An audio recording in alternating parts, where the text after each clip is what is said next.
இந்தியாவின் முதல் கடல் பாலம் என்ற பெருமையை தாங்கி நிற்கிறது பாம்பன் ரயில் பாலம்.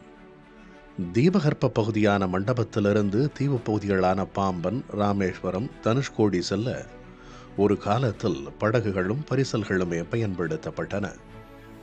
மண்டபத்தையும் ராமேஸ்வரத்தையும் இணைக்கும் வகையில் ஆழமற்ற அந்த கடல் பகுதியில் ஒரு பாலம் கட்டலாம் என 1870ஆம் ஆண்டிலேயே அன்றைய பிரிட்டிஷ் அரசு தீர்மானித்தது. அப்போது இந்தியாவுடன் சேர்த்து இலங்கையையும் பிரிட்டிஷாரே ஆண்டதால் இரு நாடுகள் இடையேயான வணிகமே இந்த திட்டத்தின் பிரதான காரணமாக இருந்தது.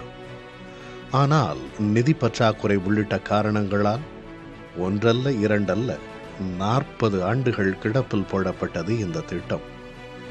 ஒரு வழியாக 1911ஆம் ஆண்டு ஜெர்மனியைச் சேர்ந்த கேண்டிலிவர் ஷெர்ஷர் தலைமையில் பாலத்திற்கான திட்டத்தை வடிவமைத்தது பிரிட்டிஷ் அரசு. பாலத்திற்கான மூளை ஐரோப்பியர்களுடையது என்றால் வேலை முழுக்க முழுக்க இந்தியர்களால் நடந்தது.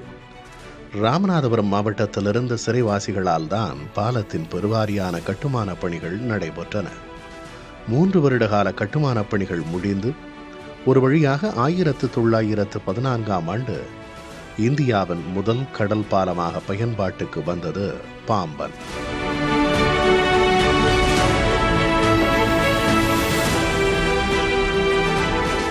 தொழில்நுட்பங்கள் அதிகமில்லாத அந்த காலகட்டத்திலும் பாக் ஜலசந்தியும் மன்னார் வளைகுடாவும் இணையும் கடல் பகுதியில் 2.06 கிலோமீட்டர் நீளத்திற்கு பாம்பன் பாலம் நேர்த்தியாக கட்டி முடிக்கப்பட்டது.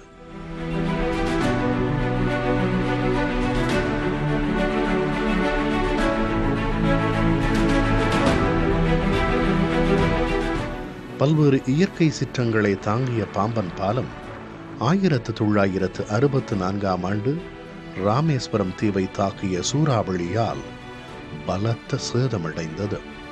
சேதமடைந்த பாலத்தை 6 மாத காலத்தில் கட்டி முடிக்க இலக்கு நிர்ணயிக்கப்பட்டது. ஆனால் மெட்ரோமேன் என போற்றப்படும் ஸ்ரீதரனின் தலைமையிலான பொறியியல் குழுவினர் 46 நாட்களில் பாலத்தை சீரமைத்து சாதித்தனர்.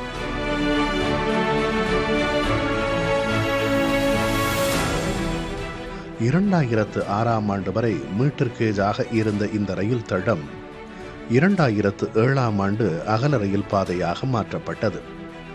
இந்த ரயில் பாலத்தின் பெருஞ்சிறப்பு மேலே ரயிலும் கீழே கப்பலும் செல்லும் வகையில் அமைக்கப்பட்டதுதான்.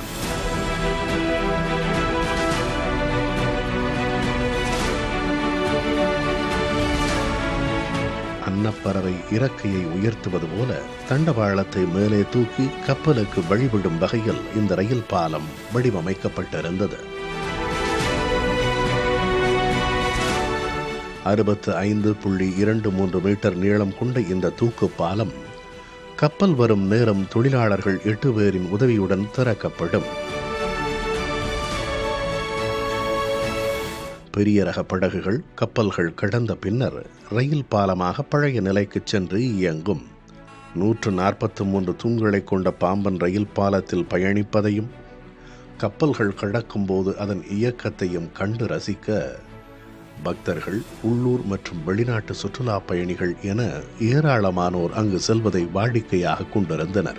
எப்படி யானையையும் கடலையும் 1000 முறை பார்த்தாலும் சலிப்பு தட்டாதோ அதேபோல பாம்பன் பாலம் திறக்கப்படுவதையும் 110 ஆண்டுகளாக அதிசயமாக பார்த்து செல்கிறார்கள் சுற்றுலா பயணிகள்.